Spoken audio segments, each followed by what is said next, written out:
I'm gonna have that song in my head now. Everybody knows shit's fucked. Yeah, like that's gonna be going in my head.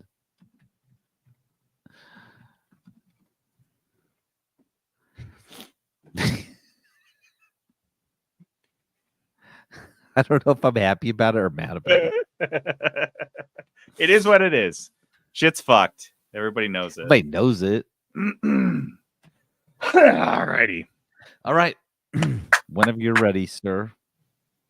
Today on the 3-Bit Gamer Show, Valve is cloning a game that cloned one of their games. Absentee parents keep suing video game companies. GameStop has one more rally in their bag, and Peterson talks about the 1993 hit classic Harrison Ford thriller, One-Armed Robber. You've just logged into the 3-Bit Gamer Show. Welcome to the 3-Bit Gamer Show. I'm JD. This is Peterson. I just stole that from one of my wrestling podcasts, so we're just going to do that for a minute. I don't know. We'll see how it goes. Harrison Ford is not in my game, okay? This is not a Harrison Ford game. You're telling me there's a game called One-Armed Robber and it has nothing to do with the 1993 The Fugitive? It doesn't. In fact, I didn't even until you put that on there. I was like, what? And I was like, The Fugitive. The guy only had one arm? I forgot about that. And I've watched The Fugitive so many times. I was going to say, everyone's watched The Fugitive so many times. But I haven't watched Sesame it for Street. 20 years. Oh, because you don't have cable anymore. I don't. That's true. I don't. That movie stopped existing once cable went out of fashion. I don't care.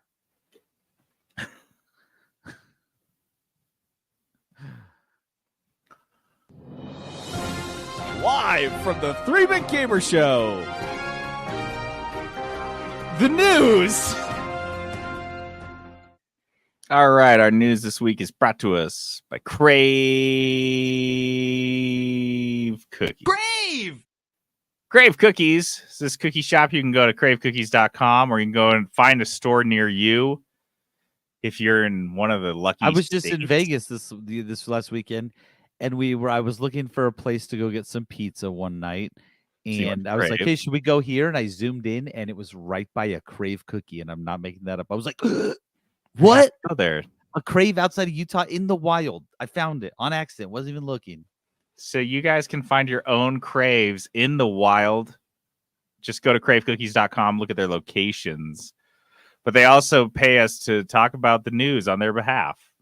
Big sponsors, big backers, boosters of video game news and culture. Crave Cookies. I mean, that's just who they are at their core. One of their core values at corporate. And so because they love us, we love them. And they let us in on a little secret. Crave Cookies changes their menu every Friday. And this podcast goes up every Tuesday. And yet we know what's happening next Friday. Dude, we're like time travelers. Lucky bastards. You don't even know how lucky you are. But we're going to tell you what's coming up next week on the cookie menu. We've still got the peanut butter cup. It's still the monthly cookie for May. Then the red velvet Oreo. Okay. I don't think I've heard of that one. I'm going to get some red food coloring on my hands and have customers concerned that I cut myself every single time. Or murdered somebody. Yeah. They're in the back. Cinnamon roll cookie. Blueberry Pop-Tart. Yeah, that one's the best of the Pop-Tart ones, in my opinion. Oh, does it have freeze-dried blueberries? Is that the one you're obsessed with? No, it's not the one I'm obsessed with, but yeah. Oh, okay. And then the one that everyone's obsessed with. Nobody stops bugging me about this one. The banana cream pie. It's finally back. We haven't had it since March. People come to the store all the time asking for that thing. Really? And then they turn around. We have people turn around and leave when I'm like, no, we don't have it. They're like, peace. Flip See you when off. You do. Bummer. So, yeah. Get your butt down to Crave Cookies and go get your cookie on. According to a leak, Valve's latest game is an Overwatch-style shooter, which wasn't Overwatch just kind of a ripoff of Team Fortress 2, which was a Valve game? So you Xerox their Xerox, and then you tell the teacher you both just made your... Oh, no, I didn't... I didn't copy anyone's assignment. No, it's totally different. See, I put my name at the top, and he put his name at the top of his paper. So different. Well, now you can just have AI do like a slight change to it, which is, I think, what they did. Did you see how much this game is called Deadlock? It looks exactly like Overwatch. What on earth? Remember, this will be the second game that looks exactly like Overwatch that's coming out, because there's the Marvel one. Yeah. So, why is this part of the? I don't know. The genre. Have we ever seen this? Like, every battle royale doesn't look like Fortnite. In fact, every battle royale has a very distinct look. Apex Legends versus Fortnite versus things like, even though it was in the same like genre as Fortnite, that what was the one where you turn into a chicken? Realm Royale, PUBG, like none of they these all look the same. PUBG, Call of Duty, they all have their own distinct styles, but for some reason they think everyone that plays Overwatch is like a binky sucking baby that needs this weird Disneyfied animation style. So I feel like I'm watching a Pixar movie. And here's the thing, we're not saying like you can't do animated, but this is animated the same exact way. Yeah, there's so many animation styles that don't look anything alike, and this looks exactly the same. Like, you could show me these screenshots and I'd be like, yes, this is from It's Overwatch. A new Overwatch map. This game has been in development apparently in one form or another since 2018, and it is currently in an ongoing closed alpha playtest. Hundreds of testers. Seems like a bunch of YouTubers, people who signed NDAs. And then somebody broke the NDA, and that's why we're here. That's why we know. This game has a 6 versus 6 teams of 6, which is funny because Overwatch just went down to 5. So maybe they'll adjust down to 5 just so they make sure the copy's spot on. What are we doing?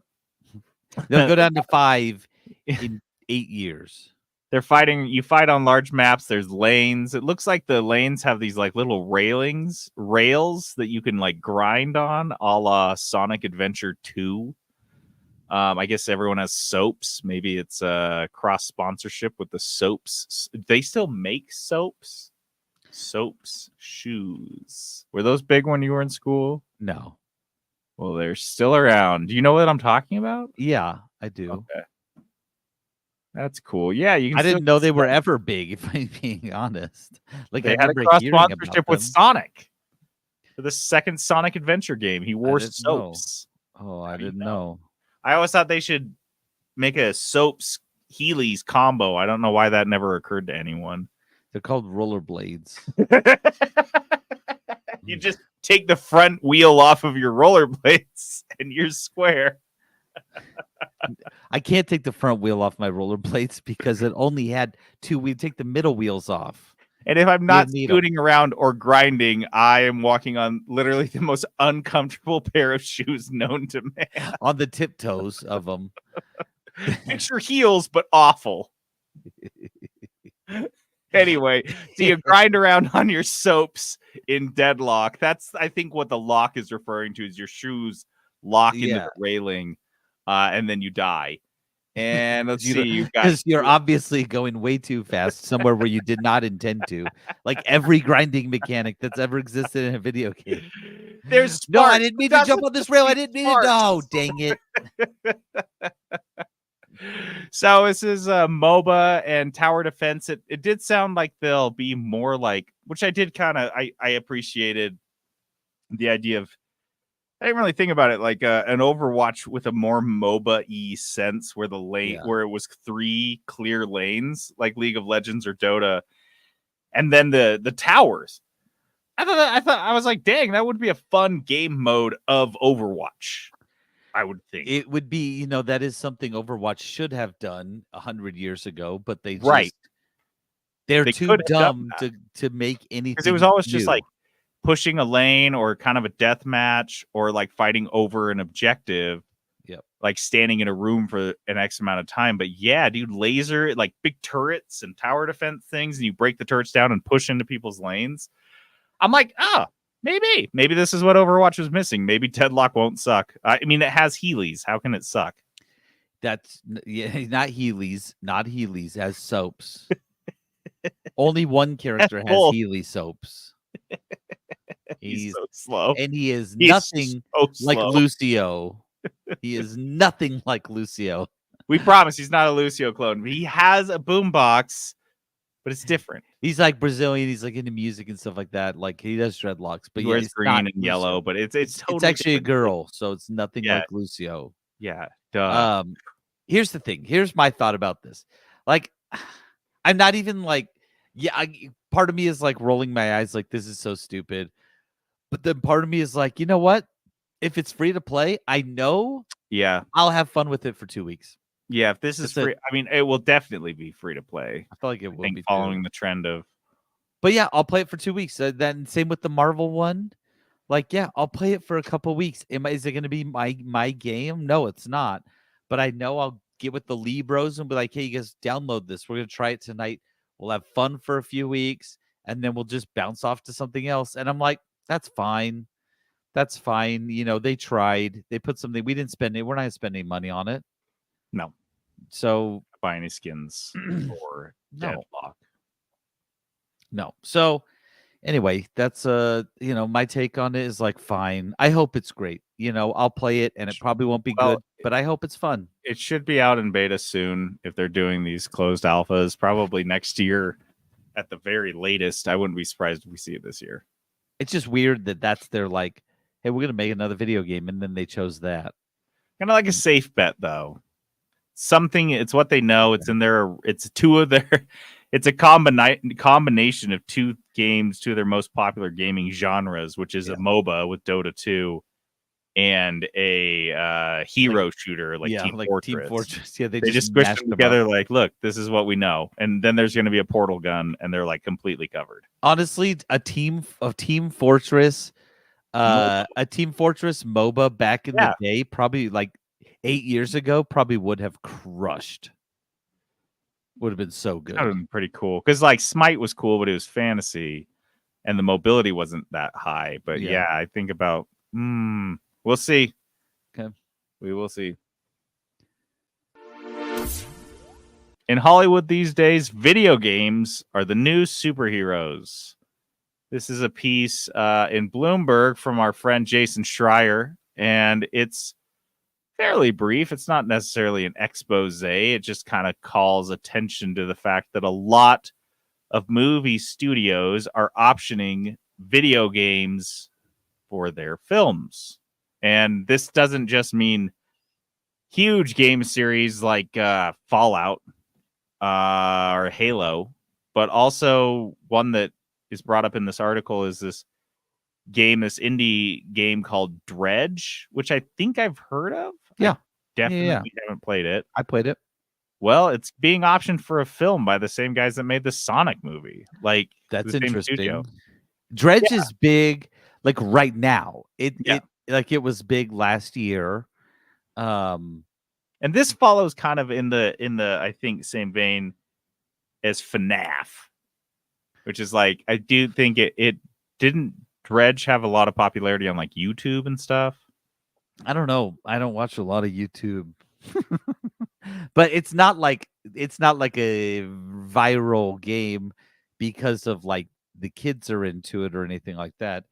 It was just a really great indie game.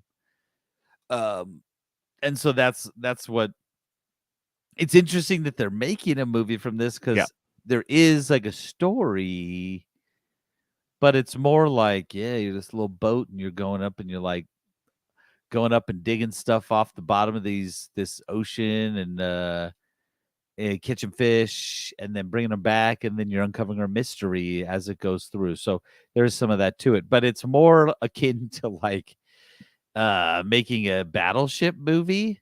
It's more like that to me, which seems like, all right, well, we'll see if that does anything.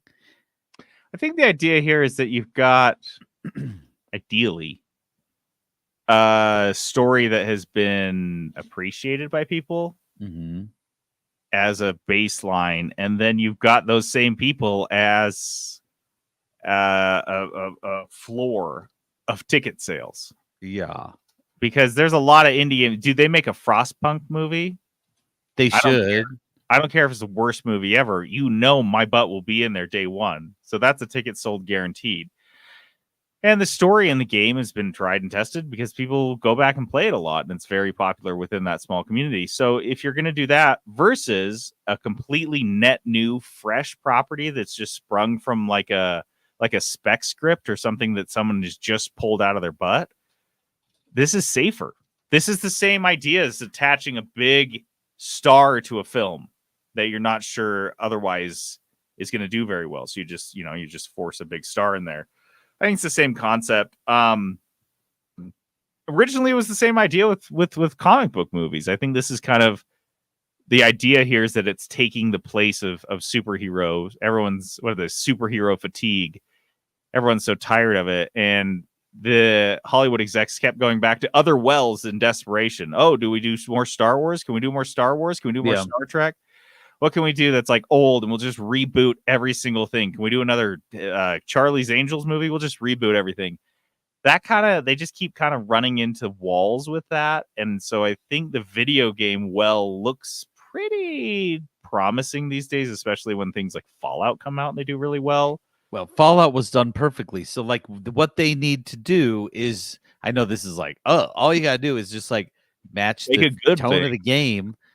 But that's really what you have to do. Like, don't do a Halo, do a Fallout. Like, actually love the game and understand what makes it good. But that's still not enough. Honestly, like there's been game movies that try to do that in TV series that still miss the mark. Yeah. I honestly, I'm stuck on the Dredge thing because I mean, yeah, it was big, but it wasn't huge. It sold 1 million copies. I just looked. And so, like, yeah, that's like a base. But man, that seems like there's indie games that have sold way more than that, you know? I mean, but I would say, and this is going to sound weird now, people might have thought the same thing about Doctor Strange, for example, making a movie about Doctor Strange, or a lot of these other Marvel Madam Web. Well, that one's still a fucking weird choice. But yeah, I mean, that's a great, like, who gives a fuck about Morbius? But they made a Morbius movie. Yeah, that's he's like a side character in Spider-Man. So I think that Hollywood is, despite common logic, not very creative. Maybe the executives, I should say, are not very creative. I think creativity is actually, at this point in Hollywood, is probably frowned upon. You know, they would rather read something that's safe and proven than just read a script that's original, that is risky. Case in point, one of the games mentioned in this article that absolutely blew my mind that's been optioned for a film, Grounded. I'm sorry. What are we doing? Grounded is pretty much based off of a movie. Is based on the movie Honey, I Shrunk the Kids. It's the same backyard. It's the same exact thing. It's the same exact thing. Yeah. And so they're just going to make a movie out of that? What if they made a play out of The Lion King? That would be crazy. Can't even imagine wild. What it would look like. Honestly, they should just remake or just make another Honey, I Shrunk the Kids, to be honest. Like, you don't even need to touch Grounded. Just do another Honey, I Shrunk the Kids. I'd be fine with that. Now, what if you did like The Lion King, but with like human characters? Oh, like and you set it in like medieval England? That could be like really cool. Wait, have we done that already? Anyway, so I don't know. I'm with you. I'm actually, I wouldn't say optimistic, but I'm happy about this. I'm fine with it. Because until we get video game fatigue, I would love to see random indie movies that I like Frostpunk, or Into the Breach, get random Hollywood treatments, and I'm just like, what is happening? I got to go watch it Into the Breach movie on Saturday. Yeah, I'm okay with that. By the way, that'd be a great movie. Into the Breach. It sounds like it probably has Idris Elba in it, so I'll fucking be there. It better have Idris Elba in it. Are you kidding me? That's who I picture as my inner voice in every game I'm playing. If it doesn't have a voice, he's just narrating it for you. My God, he doesn't turns all the sounds off in all his games, and he just has an AI Idris Elba just reading all the on-screen text to him. Have you heard that Have you seen that skit where that guy's like, Idris Elba, Idris Elba, I could do anything I want. It's a SNL skit or something like that. I'll have to send it to you. And he's kind of singing his own Idris Elba song as he walks in the room. That's your what theme plays song. in my head all the time. This is the worst theme songs.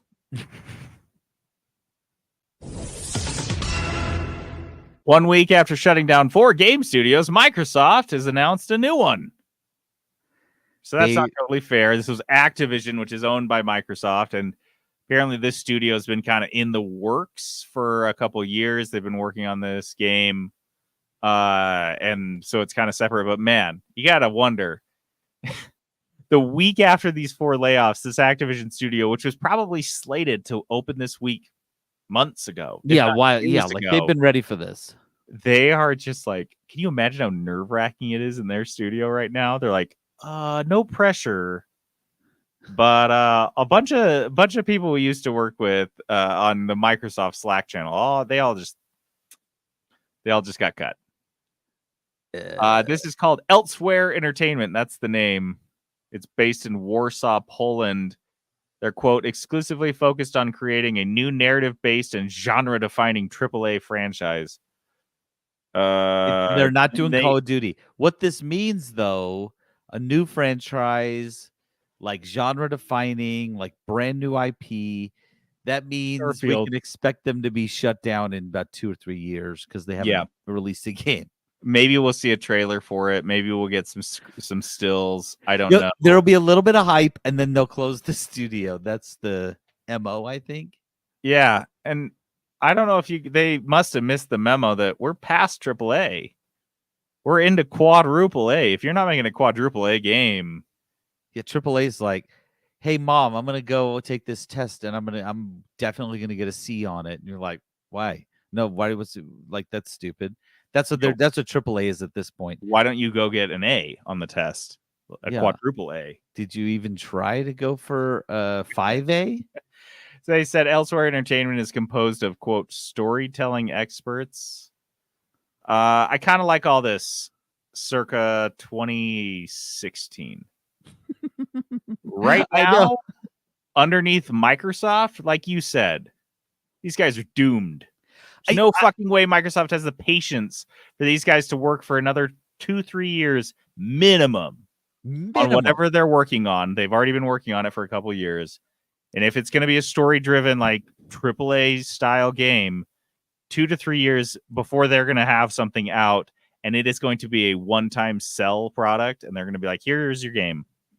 There's no fucking way. Either it's going to come out, and Microsoft's going to force them to make it a live service game where they keep dropping or dripping story content because people are so engaged in it, which literally no one ever gives a fuck on those things. No.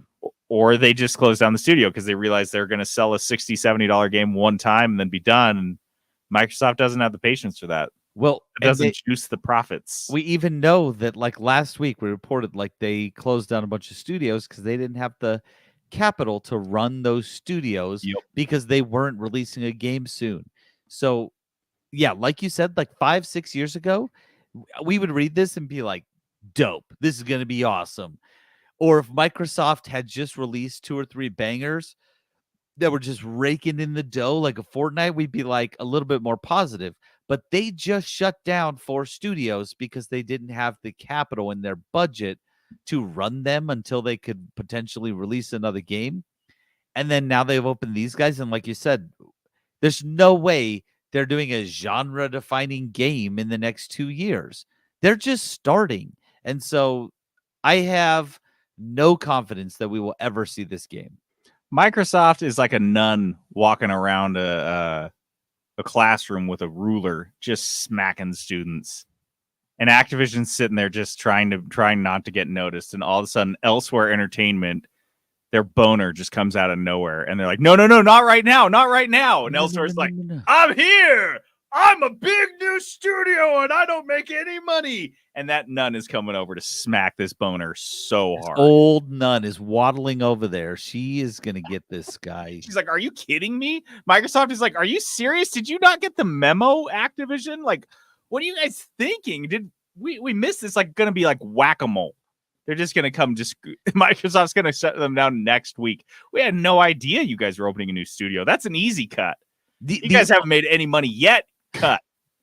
Gone. You losers haven't made us any money. Like, we just barely started 2 weeks Storytelling ago. Experts, story yell out. Get out of here. What, bitch, you're gone. Go tell your stories at a library, nerd. Down the road. No, the only hope this studio has, this is a Peterson prediction. The only hope this studio has is if this next Call of Duty game just crushes it and makes so much. It makes Call of Duty money. You know what I mean? Mm-hmm. That's it. And they're taking a lot of risks with this Call of Duty game because it's releasing on Game Pass. They're changing the Game Pass subscription model for it. I don't know if you saw this at all, but they're changing the Game Pass subscription model. They're adding a new tier, which I believe Call of Duty will be on because they don't. And so theoretically be more expensive. Also could be more than $70. So this is, I think they're taking a lot of risks with Call of Duty. And if they fail, Elsewhere is gone. Yep. And they will be going elsewhere.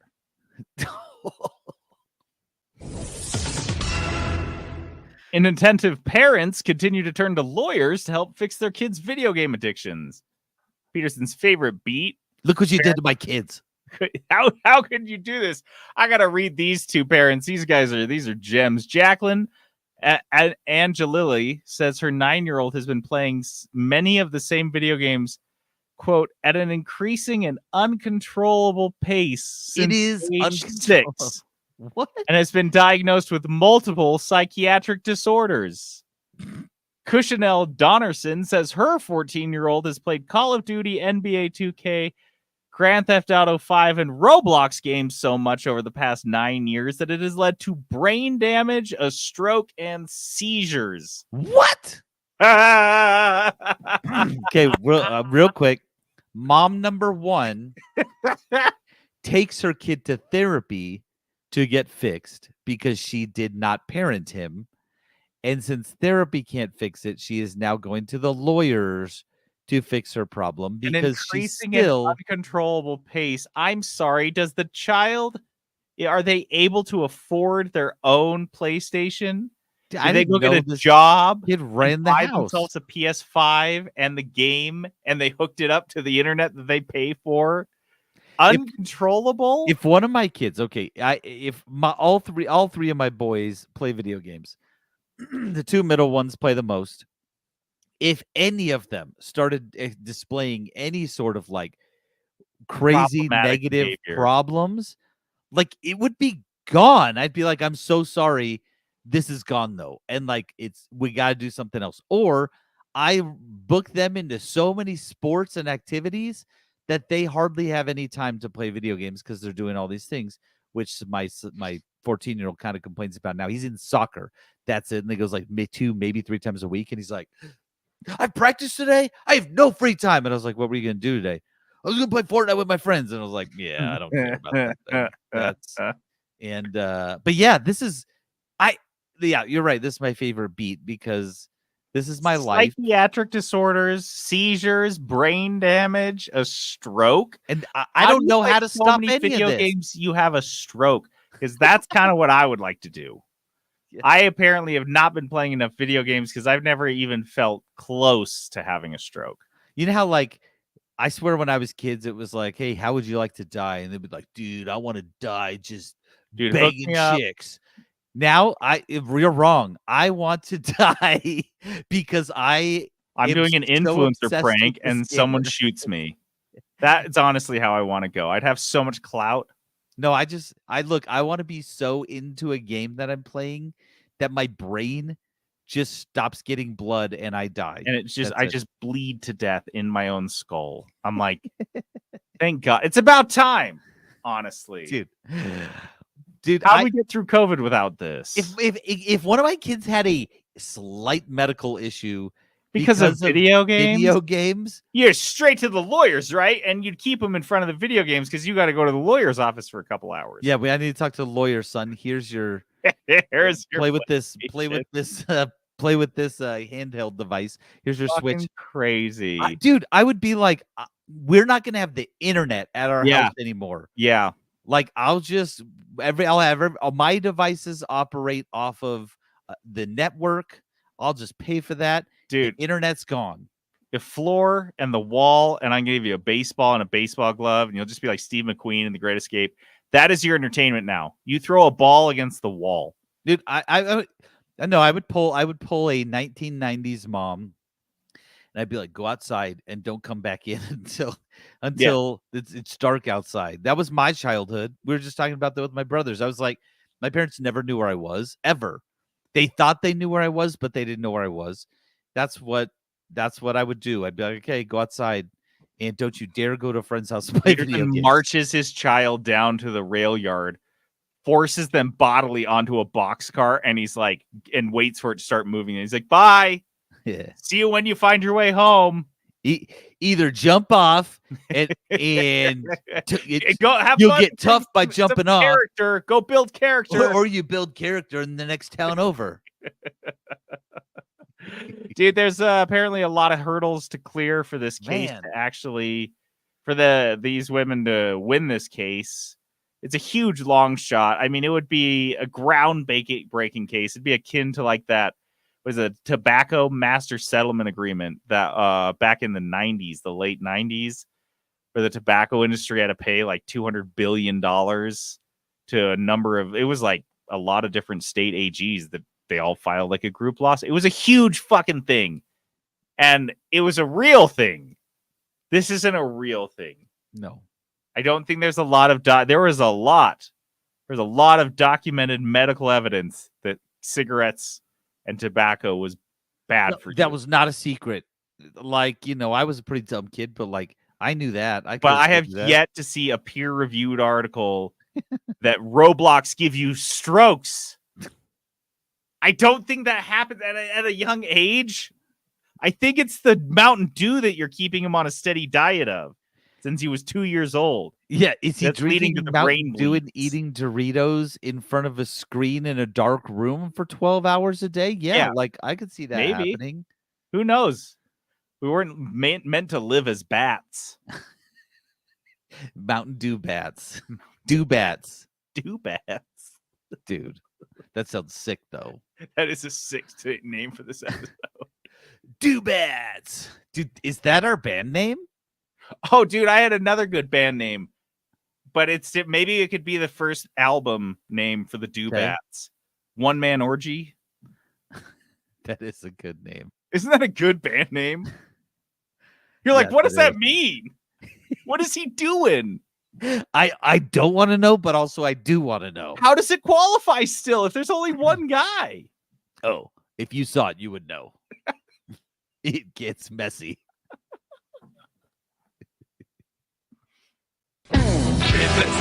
Riblets. Fire up that crew. It's time for Riblets. I'm so sorry. Riblets are little chunks of meat news. They're not like a full rib or even a rack of ribs worth of news. These are just little nibble stories. They're not going to satisfy your appetite. Yeah. You might get bones in your teeth. Honestly, creative assembly. More of a pain to eat than anything else. It's like the team behind the Total War series is working on Total War Star Wars. This is what I want. I put this in here because I was stoked about this. We remember when we talked about Total War, Lord of the Rings, Total War, like that should be a thing. Yeah. When I saw this announced, I was like, duh, this should be a thing as well. This is fantastic. Although I think Lord of the Rings fits better, but Total War Star Wars, sure, sounds fantastic. I am in for that. If they release this game, I will play it. No question in my mind. I have played the last, I don't know if you realize this, but I've played the last like 4 or 5 Total War games that they've made. The series. So they released Total War Star Wars. I'm in. Like, I'm in for that. Any large scale battles these guys should at least take a crack at. You do Total War Dune. You could do any of these things. Why are you saying these things to me? I'm sorry. It just fits. It's like a one-man orgy over here. You see, it works. It works. Begging the question why it was ever a feature to begin with, Tesla will no longer let you play Steam games in your car. I don't understand why this existed. Dude, as someone who drives a car with a screen, I guess 2 screens in it, big screens. Like big screens. The Tesla screen is too fucking big. It's so big. It's just like this gigantic thing just like staring and yelling at the driver. It makes me feel like a cop. It's like the cop screen, just like a big ass thing. Like a big laptop sitting there. And so I think the idea here is that they've been trying to reverse justify engineer its existence by just like cramming shit into it. And back in 2022, they launched the Steam beta on Teslas. Like you could play while you were parked. Yeah. You could also, I heard you could, I mean, people are software geniuses. You could go in and get somebody to break it. So someone could play while you were driving. Right. Which seems like the worst idea you would have. But why would you play while you weren't driving? Like you want to hang out in your Tesla? I don't understand it. That's my thought. And do you think it's running any game like really well? Well, and then you're like, okay, well, while they're charging, right? Say you're charging, then you can run it. Be like, are you just using the battery like so much while you're trying to charge? I don't know how it all works. Cases for this are so thin. Yeah, I know that even a single Tesla engineer was put on this for even 1 hour of their day is too much. So they've said, no, we're not going to do this anymore. Because why the fuck would you need to play Steam games in your Tesla? Also, the Steam Tesla was getting overrun by the Steam Deck, which exists, which you could theoretically just use instead. Again, this is the most pointless feature in a car. There's a lot of pointless features in cars. This is top 5. This is so bad. I never understood it. Just back in the day when when driving that you promised was going to be there 10 years ago. Work on that one. Not kill anybody. Like that's all. Self-driving, nobody dies. Is that too much to ask? Stardew Valley's creator is going to release his next game whenever he feels like it. Okay. I love this. I love him so much. It's so great. This is Concerned Ape, Eric Barone. He was talking to Aftermath, which is a website. Yeah, the thing. It is a video game website. He said, quote, fan expectation definitely puts pressure on me, but it's better to have a delayed game that's actually good than a bad game that's on time. Wow. Huh. When it's ready, that's when I'll release it. I'm not too concerned with the pressure. I don't feel like I owe anyone anything when it comes to Haunted Chocolatier. It's a game I'm deciding to make. I don't need to make it. This is why we love indie games. This is the attitude literally every video game, actually every artist in creation should have, and our art would just be better. You don't owe your art to anyone. Don't worry about the pressure. Don't make it turn it into a business. Once you turn it into a business, and you get a business executive giving you a deadline. We see this problem with movies. We see it with books, right? With publishers saying, well, you signed a deal and you owe us 3 books in the next 2 years, right? Yeah. And then you see problems. When authors and producers and publishers or game makers or whatever, they can do whatever they want. That's when the gold happens. That's when the real magic takes place. And I went back and watched the trailer for Haunted Chocolatier, and I was like, and it came out like years ago. Did it not? Didn't he release the trailer? He's like, here's this thing I'm working on. And it was like 1 billion years ago. We've been hearing about it for a while. And we were super stoked on it. I went back, watched the trailer. I was like, dude, I'll wait another 10 years. I'll just let this guy cook because this game looks so great. And it's not like there's a dearth of other games and 14,000 games come out on Steam every year. I can wait for one Haunted Chocolatier. It's not like you're like the only games I play are Concerned Ape games.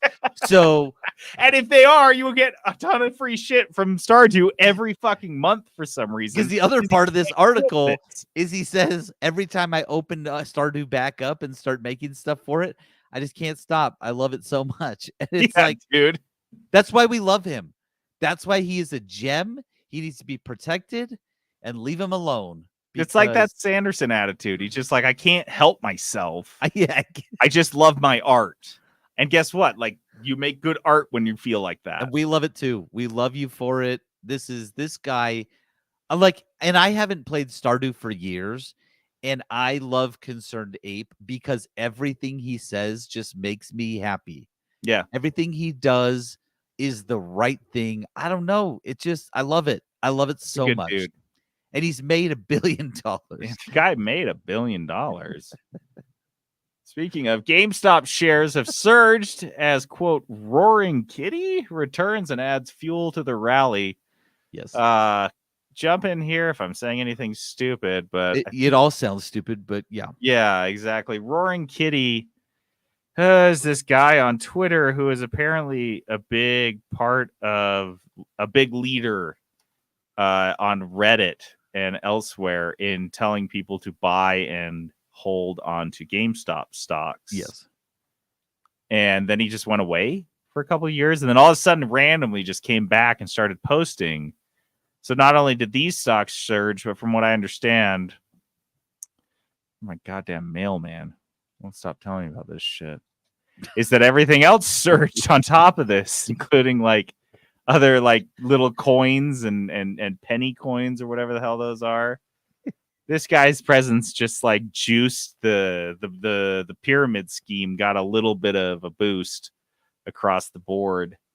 I'll just read this. More than 175 million shares changed hands. This is just GME, almost 30 times the 1-year average. Trading was halted for volatility 9 times within the opening 90 minutes of trading. Shares rose as much as 119% on Monday, and they closed higher by 74% at $30.45 per share. If I remember, I don't have the article in front of me, but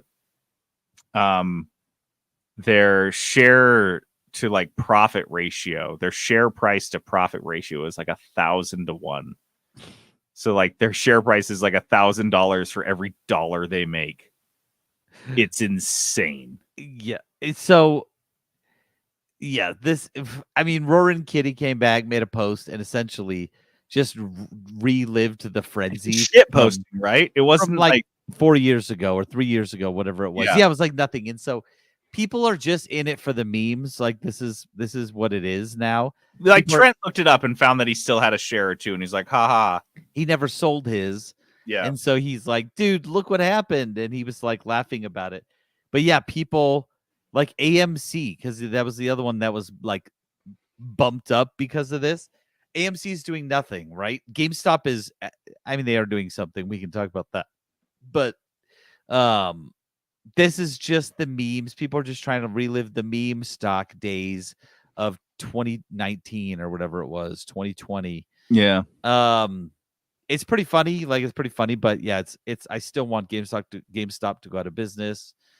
That's still my dream. I don't know. But GameStop is now, I don't know if you saw this, getting into collectibles trading like Pokemon cards and stuff like that. So they want to be like, it would have been great in 2014. That would have been a really good business. Would have crushed it a few years ago. And so that's what they do. They're starting to get into like, so if you've got, and I did see a story, they're buying Pokemon cards for like a decent amount, trying to get their stock up, not like full price, obviously, but for GameStop, a decent amount. So if you've got Pokemon cards you're trying to offload, that's the place. That's the place. Go to GameStop. Maybe they'll give you some cash for them, or just don't. Just hold on to them forever, just like your GameStop stock. Just throw them in the fucking garbage. GTA 6 is slated for fall of 2025. I just put this on here. It was just quick. Yeah, it's when they're supposed to come out, which I would say means 2026, because I have yet to ever in my lifetime see a Grand Theft Auto game since Grand Theft Auto Vice City, I believe, come out on time. They almost always get delayed about 6 months. This is why we put this in here. I can't wait to talk about like the delays on this one, because they're saying they narrowed it down. It was 2025, then they narrowed it down to fall 2025. which JD is right. That absolutely means spring of 2026 at the earliest. And wouldn't be surprised if it goes another year. It'll get pushed again. Yeah, it's fine. I mean, I think the things they always try to expand now, it seems, from every Red Dead Redemption game is the amount of NPC interactions and the general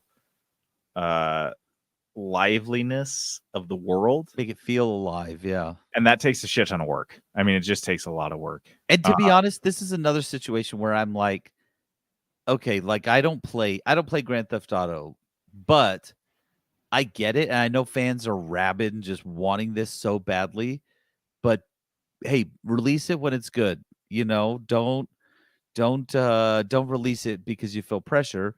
Make the game what you want it to be and then release it. And it's gonna make them so much money anyway.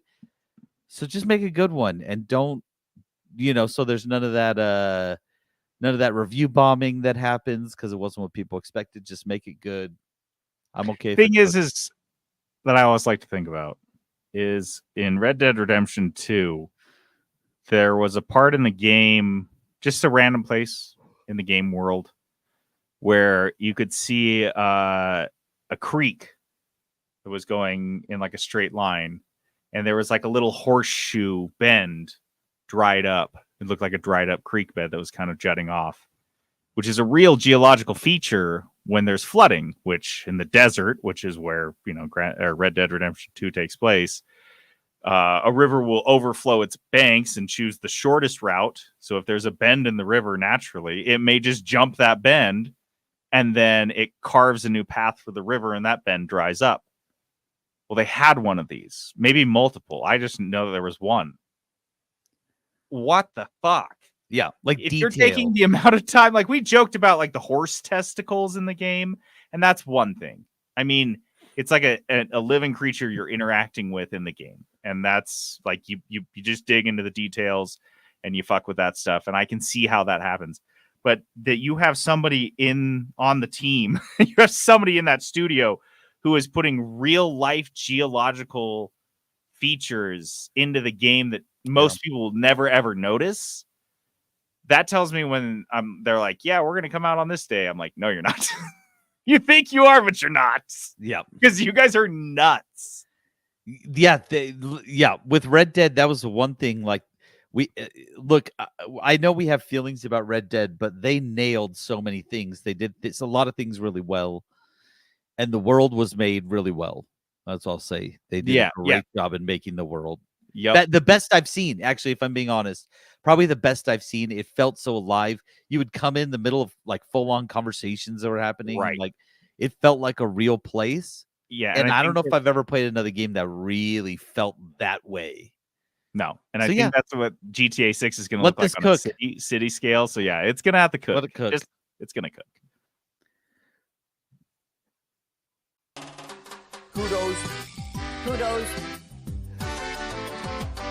Kudos, our positivity segment.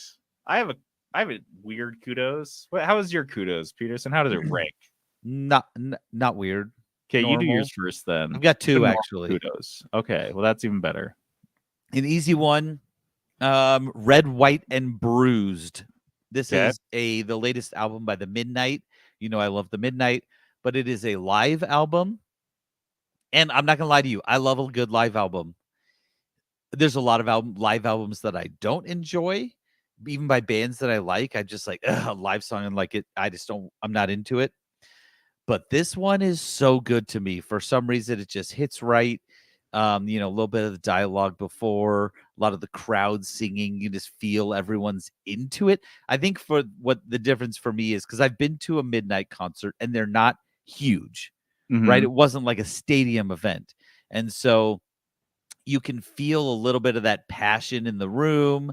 You can feel, and one thing that they do so well is it just seems like every song, you can tell that they are really passionate about it.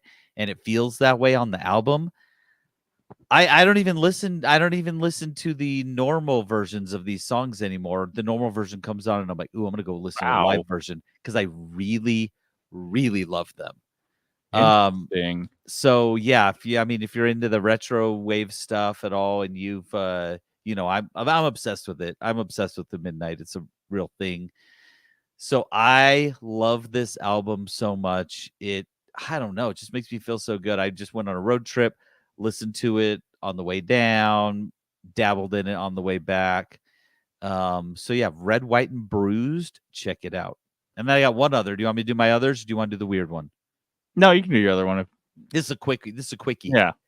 1986 movie.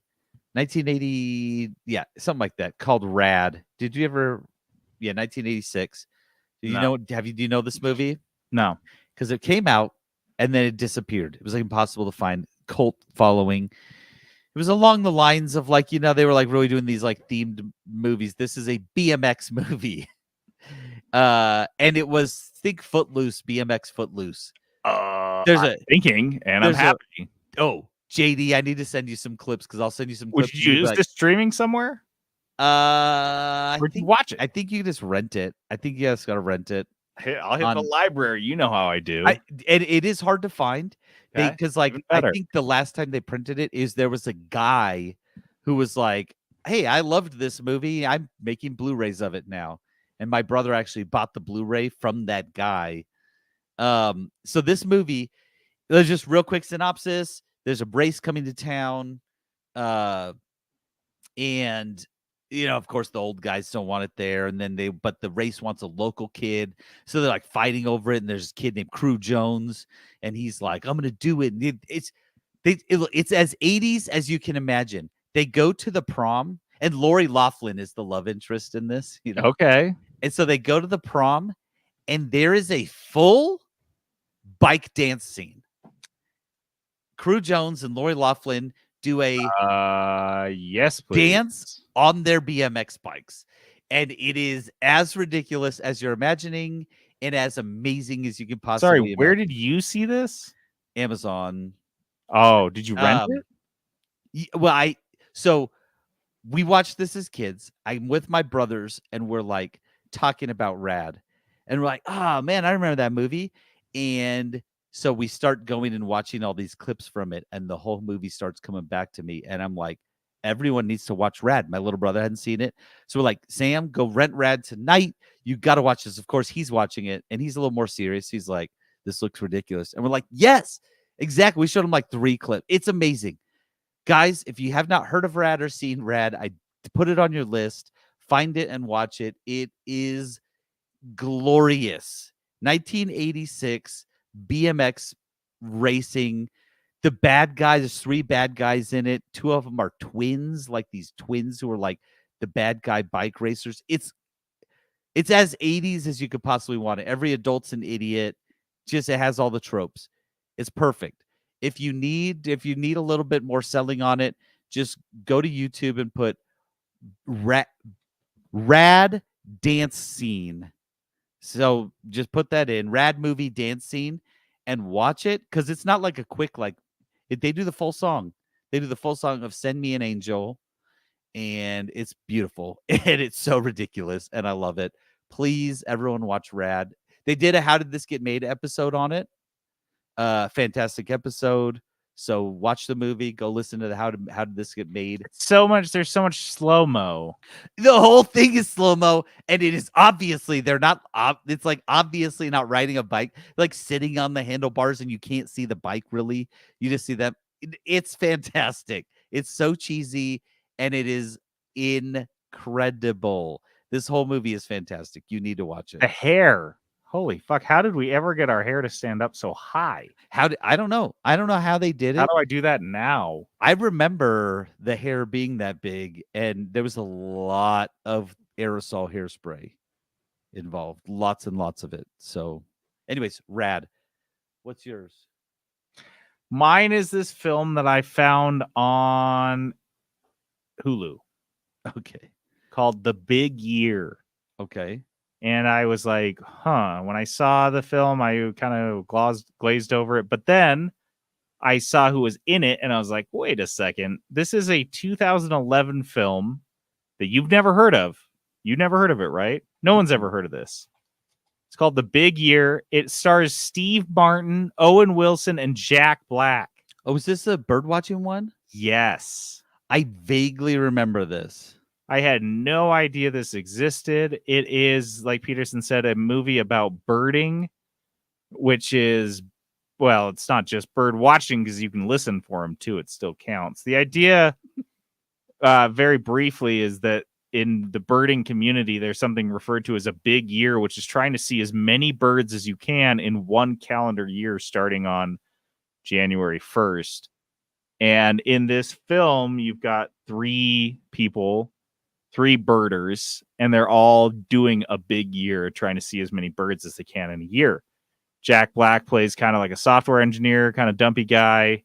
Owen Wilson is the Lance Armstrong of the birding world, kind of. He holds the record. And then Steve Martin's some like rich guy. And it is delightful. It's right up my alley of what I like to see in movies. These days, I don't know. So many bleak ass movies. And this one, the stakes are so low. The drama is so low. The conflict is so minimal.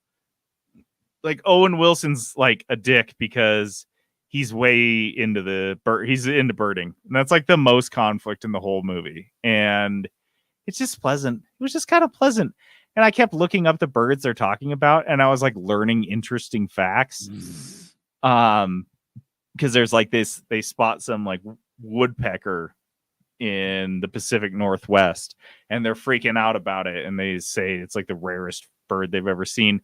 So I look up this woodpecker, and apparently there's this woodpecker that lives in like Eastern Asia, like Japan and Korea and stuff. And every once in a while, one of them just gets a bug up its ass, flies across the Aleutians, through down Alaska, and just like ends up in It like just comes on over. But it's like just one. It's not like they migrate and have babies. It's just like one goes down there and like lives out the rest of its life. It's like hates other woodpeckers so bad. It's like, I am leaving this continent for good. And so like people will see one every 20 years or something. And so like, but they put this in the film, and it's interesting. I'm like looking it up. It's just silly stuff like that. I don't know. It's called The Big Year. And it just was a feel-good comedy. And it wasn't like a sappy. It just was like, oh, that was nice. That was like a nice bite. It did not get good reviews. No. I don't know why people just hated this. This is the cast, though, is wild. I'm going to read this. I'm going to read the names you've heard of. Yeah. Owen Wilson, Jack Black, Steve Martin, as you mentioned, Jim Parsons, Mhm. John Cleese, Andrew Wilson, Diane Wiest, Angelica Houston, Rashida Jones, Joel McHale, Rosamund Pike. All of these people are Anthony Anderson, Tim Blake. They're good. Tim Blake. They're all good in it. Like, this is crazy. It's got like this huge cast. The music's good. I don't know if you've got like the score or the soundtrack up there. There's just like a bunch of songs from the period, that time period, which is kind of cool. And so it's just kind of like a time capsule film. Flip phones, kind of a thing. Funny. I don't know. I liked it. I thought it was good. I thought it was charming. It's got a very happy, sappy ending, but I liked it. The Big Year. Just watch it on Hulu on an afternoon, like a Saturday, Sunday afternoon. This is that movie. Yeah, it's not going to hurt you. Just watch it. It'll make you smile a couple times. Okay. Oh my God. Oh my God. Oh my God. Oh my God. The first impression rose. First impression rose. Oh my God. The first impression rose. First Impression Rose is this segment we do when we've only got on a single date with a game. We've just gone on that first introductory visit, getting to know the game. It's getting to know us and determining whether or not we want to go on a second date. Peterson recently went on a date with a one-armed man. It was not me. It was the one-armed man. Okay, so I played this game, One Armed Robber, and I'll be honest, I was reluctant to play it. Hopped on one night, my buddy Steven was on. He's like, hey, let's play something new. And I was like, well, it's kind of late. We didn't have time to download something new. I don't know how he found this. He's like, hey, there's a game called One Armed Robber. Let's play that. Well, it's tiny. It took like 15 seconds to download. So I was like, all right, whatever. It's going to be lame. And I knew, and it's free to play. So I knew it was going to be lame. And also I knew it was going to be lame because one of my children had already played it because it already existed in my Steam library. So I was like, great, whatever. We'll play this for a second. What this is it is a first person view heist game.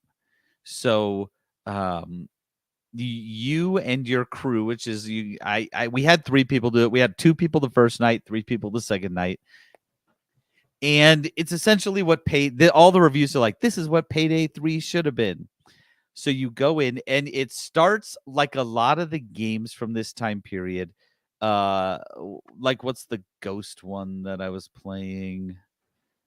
I can't remember what that's called. But it's like Lethal Company, that one, and like the Ghost. Why can't I think what the Ghost one's called? Anyway, but it's like those games where you start in a van and you like collect your stuff in the back of the van, then you go into the building. So this game, it is a stealthy game. So you've got your tools. You start with like a screwdriver and you can pick locks with. And I like to go in the front door generally. Sometimes you can, yeah. Sometimes you go straight through the front door. The AI is stupid. That's the other thing. Like, it's a very simple game, but we had so much fun with it. This first one you're robbing a jewelry store.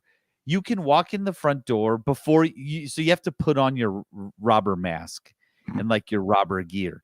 So before that, you can just walk in and no one even reacts. You can just walk in and like case the joint, essentially.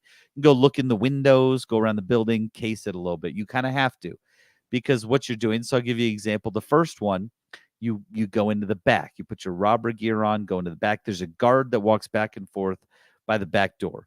Well, you need to, while he's facing away from you, you go in and you open up the lock. You have to pick the lock with your screwdriver. It's the most janky pick lock system ever. But you pick the lock, and then you have guns. You have a silenced pistol and you have an AR. If you shoot the AR, alarms go off, cops start coming, like it's over, right? But you shoot him with the silencer, and he drops his guard phone that has to check in. So you have to find a little electrical box that has a green light on it, and you have to bring his guard phone to it, and you have 15 seconds, or the alarm goes off.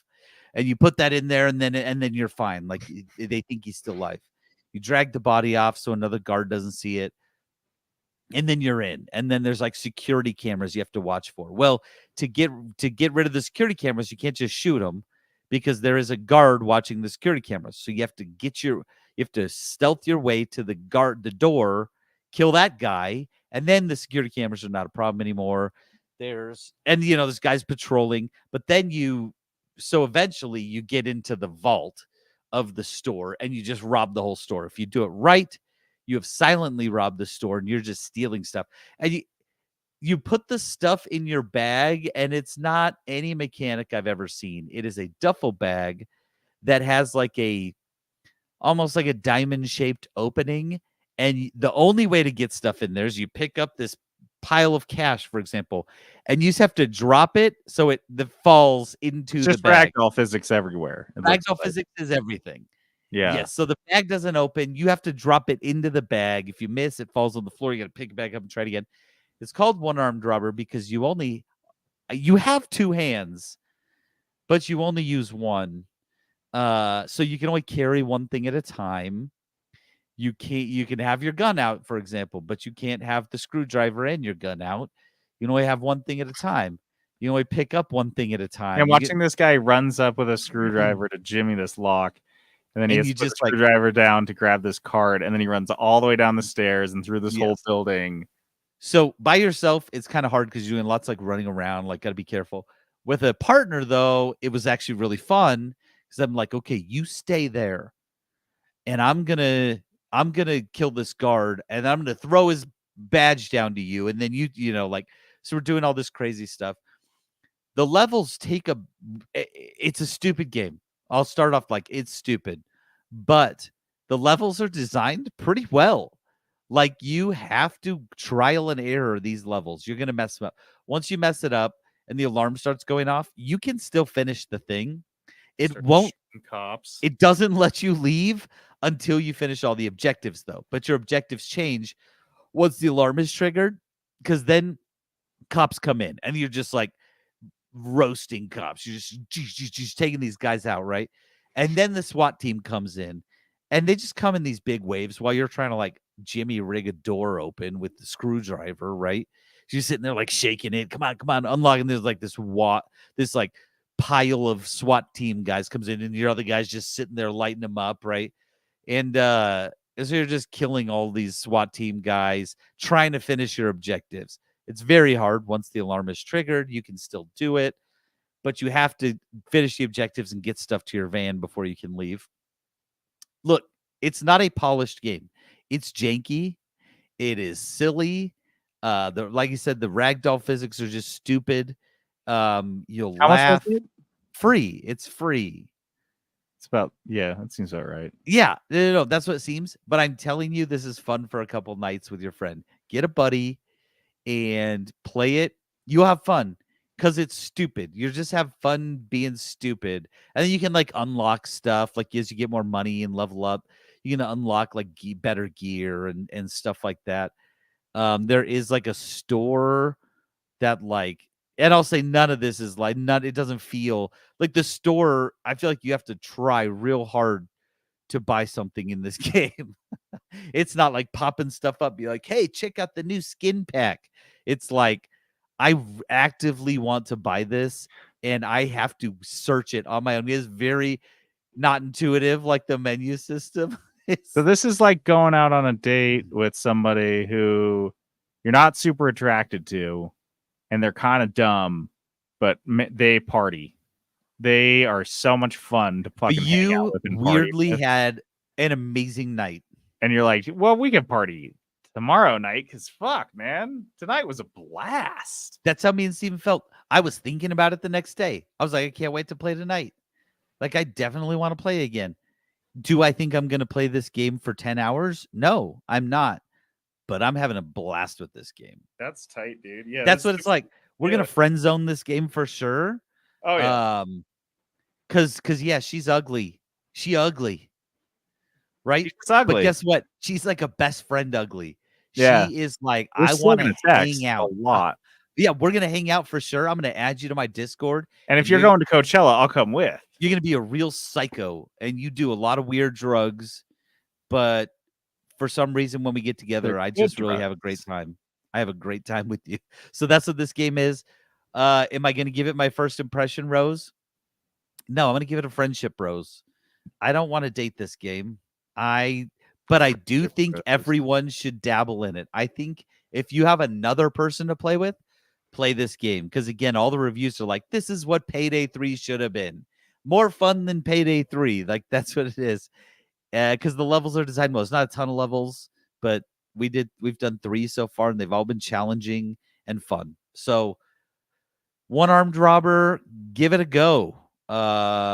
Take her out for a date. You'll have a good time with a buddy. You're gonna write her number on a stall and on a bathroom stall. Is that what you're telling me? Absolutely, and I'll for a absolutely good time, call One Armed Robber. Yeah.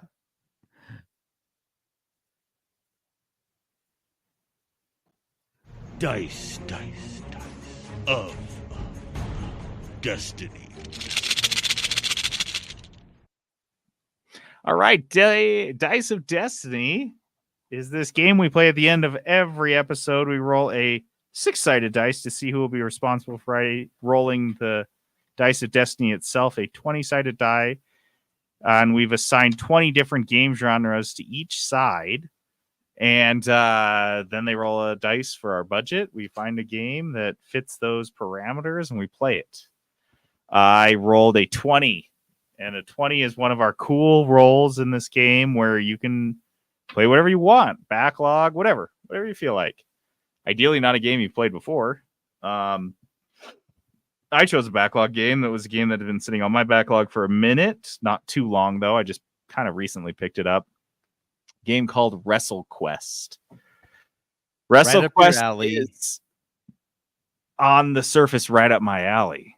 Like it's a JRPG kind of inspired game that tells a story in a wrestling themed universe in which you play as like an up and coming wrestler trying to build your career. All of this sounded awesome to me. So I looked at when you told me about it, I looked at it and I was like, this actually sounds like a lot of fun. yeah, looked great. Looked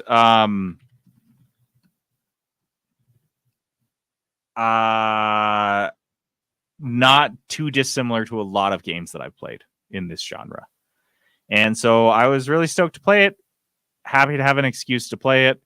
Put it on my Steam Deck right away, and I played a little bit on my computer and played a little bit on the Steam Deck, just kind of mixed it up. I put I think about 4 or 5 hours into it so far,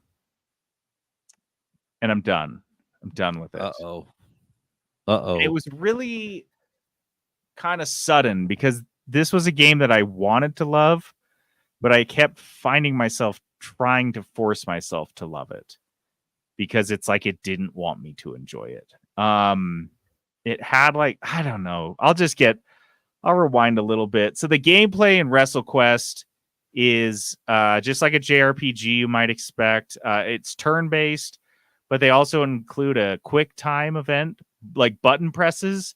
Okay. So you select your move, and then your wrestler does their move, and then it'll come up with a button, one of the buttons that you have to press in a certain time period to either get bonus damage, or if you're doing it defensively, like if they hit you against the ropes and you bounce off the ropes, you can come back and hit them if you get this button press right. But if not, they're going to hit you.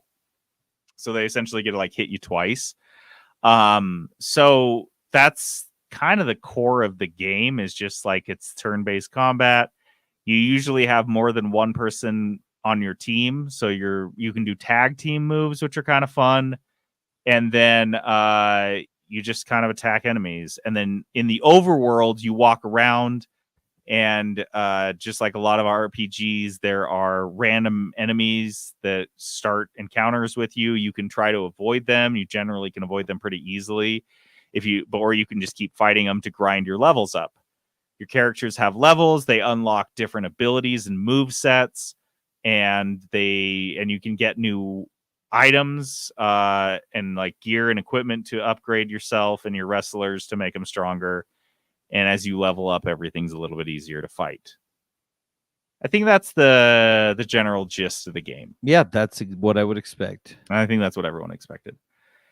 Here are, honestly, this is what I realized after I wrote down all my notes for this. Literally all of them are nits.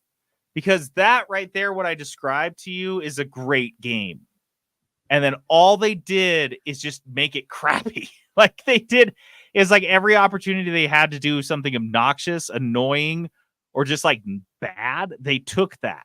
They just made all the wrong decisions. Every single thing. I'll start with the UI. The UI definitely has a lot of room for improvement, which seems like one of the more basic things in these kind of games. One of the first things that really irked me, and maybe it's a wrestling thing that I didn't understand, because this game, I'll get to this a little bit more later, but it relies very, very heavily on the player having a very strong knowledge of wrestling. Okay. Before playing it. And so maybe this has something to do with wrestling, but you fight right to left. You are on the right side of the screen in a turn-based RPG. Is that normal? I feel like you're always on the left side. Always. Literally every game I have ever played in this genre, you are on the left side fighting off to the right. I know. I'm trying to think of an example where I got used to it, and it's like not a big deal. But oh my god, who do you think you are? Kind of like that's what I was like. And it wasn't like it added to the experience in any way, other than it every single time I opened up a fight, I was surprised to see myself there. Am I the bad guy? And it didn't line up with the rest of the UI. You can't see. So when you're in this fight, and like any JRPG, you've got your guys on one side and the bad guys on the other side, and you can't see their health. You can see their health if you target them and like hover over them. But what the fuck is that? Why? Why don't they just show show it the to me health? always? Yeah. Why do you make me select a move and then hover over the guy I might hit? And it only shows it if you were hovering over them. So like you have to do like a health check. Like me just describing this to literally a bystander who hasn't played a video game in 20 years would be like, wait, what? Pokemon.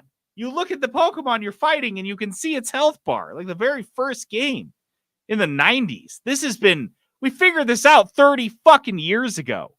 Yeah. That's the level of like misses and whiffs that this game makes. And it made it really, really hard to love because it's like, dude, how do you miss this basic stuff? It's like, you had a great idea for a dish, but then you just burn every fucking element of it. You burn everything, but then undercook the rice or something. Like it's just everything's wrong. So lame. So the enemies. So you have two bars, 2 resources or whatever. Your health and your action points. I assume it's AP. They don't tell you if it's called action points or anything. They just assume, like everything else in the game. They just assume your knowledge. But the action points allow you to do special abilities. Otherwise, you can just do a basic hit. And you hit a guy, and you can just do that forever. I think the enemies, because you can't see their AP bar, they have unlimited action points. And so I ended up in a very, very long fight. I think it was a little over leveled, and I was kind of like grinding it. You know, that happens in RPGs. You end up in an area that's a little bit higher than you, but you're like, I might be able to eke out a win here. And if I do, I'm going to get a shit ton of experience. Yep. Super level my guys. And then when I go back to the area where I'm supposed to be, I'm going to be real strong. I ended up in one of these fights. Feels like it normally happens. And it was so long and drawn out. And the reason it was because the enemies apparently had unlimited resources and they could just end up healing themselves. So it's just like this endless battle. If you watched a time lapse, it'd be like their health bar goes down 2 clicks and then they heal it up 1, then down 2 clicks and they heal it up 1. And I was just grinding forever. So very obnoxious. And you can't see any. So you have no information on the enemies when you're fighting them, which in a turn-based game is like the whole point. Yeah, that's what you need. It's like strategic decisions. It's called turn-based strategy. Right? Strategy. There's no strategy in this. You just do it mindlessly because, or you know, like I said, you have to select a move and then hover over to see whose health has what. And then this is another thing. This is so nitpicky, but again, it's like, what were you doing? So at the end of the fight, you beat somebody and it shows you all of your guys leveling up. So it shows, and the experience bar is filling.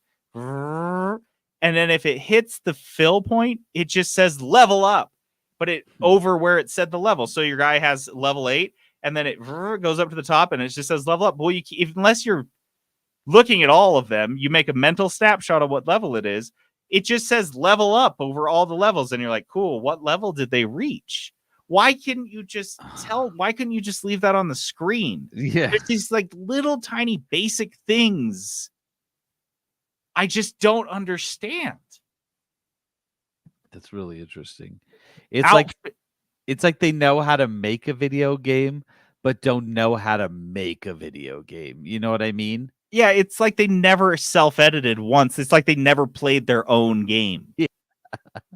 There was no testing at all. They just made it and never looked back to be like, hey, this is kind of obnoxious. When I level my guy, I all of a sudden can't see what level he was or is. It just says level up. And it's fine. I can go to the next screen. I can pull up the super arduous menu and scroll through a bunch of menus and find out what level I just got to. But what's the point of showing that screen in the first place then? But you know how easy it is to say level up and just show the level changes. You change the 2, like Balatro does it, 2 to 3. Hit points goes up from 8 to 12. Like it just you see it in Balatro and you don't think, oh, that's nice. They do that. You just assume it's like basic things. That is super normal. That's what I would expect. Like I've played a lot of these like JRPGs, and I feel like that's so standard. Like I see what has changed when I see the level. Imagine in Mario, right when you die, instead of the number going down on your lives, it has a big thing that goes over the number and says you died. And unless you were looking at the number right when you died, you're like, well, wait, how many lives do I have left now? And it's like, you died.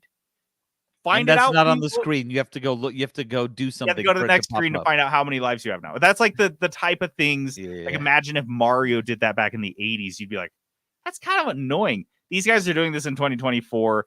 Again, a silly, very nitpicky example, but it really kind of emulates everything that I disliked about this game. A bunch of other nits I've got here. Outfitting your characters is almost like an afterthought instead of like a huge part of the build. That should be huge. In a wrestling game, no less. That's like the thing.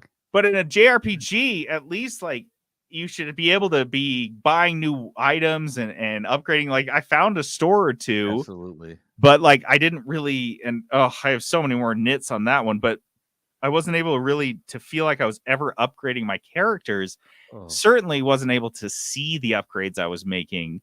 You don't really build a character so much as you just automatically unlock new moves as they're added to your arsenal. So like in Pokemon, when you level up a Pokemon, there you have 4 moves you can do, and you might have to delete one that you currently have if you unlock a new one. This one, you just get all the new ones, and then you go to the next fight, and you just have a bunch of new moves. And that's cool, but it doesn't feel like I'm building anything. It doesn't feel like a role-playing game. It just feels like things are just happening. It doesn't really matter, though, because then here's a huge one. Your allies switch so often because the story is split between 2 characters that honestly, I felt that's where they lost me. And that's my biggest nit. I'm fast forwarding a little bit, but my biggest nit about this whole game is that you play as 2 different characters and it switches back and forth between the storylines randomly. And they're kind of hard to follow because the story itself is very silly and off the wall. I mean, outrageous, off the wall and silly. But you lose all your inventory and your allies that you had before. And so there's no like continuity. And even if there were, who would want to play? I know I keep going back to this stupid comparison, but who would want to play a Pokemon game where you build a team of 6 Pokemon and then randomly it just starts you over and you have to build a new team with 6 Pokemon. And then just as you're getting those 6 going, it just switches you back to the original one, but you only have 2 of those Pokemon and they don't have the same moves. And you're like, why am I doing any of this? Yeah. It just seems like you're dragging me along on your like silly game that you built for yourself, but never bothered to play. So I couldn't really connect with any of the characters, which by the way, the story doesn't really encourage you to, because you're not playing as wrestlers. You're playing as literal plastic toys of different wrestlers. There's like Legos and like they acknowledge this. It's not like a quirky art style choice. They're like, oh, this guy, this mob boss said he was going to melt me down and use my plastic. So I'm like, oh, so you're literally toys. So you're an actual toy. But it's not like Toy Story where you exist in a human world. It's just like there's this wrestling world where everyone is a toy and you're all self-aware that you're toys. And then, like I already mentioned, it just, even if you have a robust knowledge of professional wrestling, most players will be scratching their heads about what they're fucking even talking about. Like they go off and there's so many old school wrestlers that they mention that they've gotten licenses for. I saw they actually have licensed these wrestlers. But I mean, everything from the wrestling lingo to the slang to the just like the nomenclature they're using is just like out there. And I'm a pretty big wrestling fan, have been for just a couple years, but I've tried to like really educate myself on this world. And I was still like, what the hell? I was struggling to keep up. But and then it just, the thing is the story starts like that. It starts off the rails. And then it just gets worse. Every passing hour, it gets worse. And the storyline makes less sense. And it's just dumber. And it's just like lay random, just random for the sake of being random and silly and stupid. And like the main bad guy is like a toy elephant. And I'm like, dude, you've lost the thread. And I don't even know if you had a solid grip on it to begin with. And I was so fucking disappointed in this game. So very disappointed. That it's got its head so far up its own ass and didn't stop to think, are we making a good game or are we just like making a wrestling masturbation festival that isn't even like that appealing to wrestling fans anymore? Like, who is this made for? Because as a JRPG fan, I was left unsatisfied. As a wrestling fan, I was just kind of perturbed and confused. And as a video game, just like a pure video game, it sucked. Because if you strip off the wrestling fandom and the JRPG skin, this game fucking sucks. Wow. Like, it is not like it. The core gameplay is so basic. And the idea that I'm playing a turn-based game, but I have to pay a ton of attention at all times, also unappealing. I don't like that. Like, pick a lane, I guess. Like, either I want a kind of a slow-paced game, or I want a fast-paced game, and that's going to be an action game. But I don't want to blend. I don't want whatever this weird thing is, like the new Final Fantasy VII remix. They know what they're doing. These guys clearly didn't know what the fuck they were doing. It is so disjointed and such a janky game.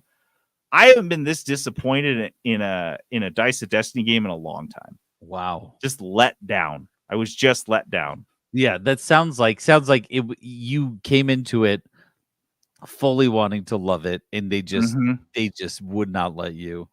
Yeah, and I was like, wow, that's just rough. Sorry, so bothered. I know it's okay. It's always a bummer when we play a Dice of Destiny game, because I feel like usually we do a pretty good job at selecting ones that we're like Games that we'll like. about, that we like. Yeah. And like sometimes they just that just doesn't land, and I guess that's part of it. Now it's been on your wish list. Now yeah. Now the game was. I've done the research. I found it out. Yep. I'm so sorry. So WrestleQuest, if you guys were, dude, I was halfway the first 30 minutes to an hour. I was about to text Jackson because he's a big wrestling fan and be like, dude, you got to check this game out. But I held off, and man, am I glad I held off, because if I had recommended this to a single soul, I would have felt so bad. And he goes and buys it right away. Mm-hmm. It just isn't a good game. WrestleQuest is a don't buy. Can't remember the last time we did a don't buy for a dice game. Right, that's crazy. Usually we say wait for a sale, but even if I got this on sale and I felt like I paid too much. Sucked. Fucking sucked. Who are the guys that made this, actually? They've got a few games, and none of them are like bangers, but Mega Cat Studios. None of them are bangers. They've got like 4 or 5 games. I was looking. They all look interesting. That's the thing. They all look like they could be good, but a lot of them aren't, it looks like. So yeah. So I don't know. I don't know how you do a game this bad. Like how you make so many missteps. Yeah. And decisions like the right to left combat. It's bad from this jump. Yeah, that's wild. Like a hype meter where you're like trying to hype up the fans, but honestly, it never mattered. Oh man. Because I never in the 5 hours I played it never got to a point where like I wasn't always hyping the fans, or where they were like booing me to the point that it was affecting my wrestler's performance. So I was like, so the things you did bake in that were supposed to be interesting, we didn't even get to those. That's unfortunate. That's unfortunate. Anyway, we get another try. That's how the dice works. Let's do this again. I got a 6-sided dice, Peterson. What numbers you want? What do we do, the 21st, or do we this first? I can't remember. No. I'll do 1, 2, 3. 1. All right. So you can roll your own. Okay, here we go. I can roll your 19, or you can roll your own 19. I've got it. I've got the black. Okay, we'll blow on the 19 side. I did blow on 19 on accident. We're gonna get it. And do a good blow job. And dude, I landed on the 3. Look at this. Look, 3 and That's 19 is right there. Oh man. Well, 3 is a building game. Okay. Cool. I wish I could get a building game. They have got a couple of these, and I need a new building game because we're pretty much done with Planet Crafter. Yeah, so buildings off, and a new 2D game is the new number 3. Okay, a 2D game. Okay, so Sex Remains. Wait, I gotta roll how much I can spend on it. Right? Yeah. Oh, good. I got a 5. Ooh, so thank money. Thank goodness. Because that 10 really held me back last time, the 1. So 5 is great. I'm gonna pick a good game for everybody. If you Okay. have recommendations, throw them in the Discord. Builders, building games. I might like take it. them, I might not, but yeah, give me a recommendation. Okay, well, that's it. 90 minutes. Can't help ourselves. It's just how it does. And JD was even like, "This is gonna be a short Gonna be one." a short one. 90 No, minutes. Never fucking is. Maybe 90 minutes is the short one. Yeah, thank God. Can't get any longer than that. All right, guys. That's it. Play us out. We've got Paris Hilton. We've got WrestleQuest ready to rumble. Oh, No, there's no Lil Wayne in this song. I'm JD, logging off. and this is Peterson going AFK.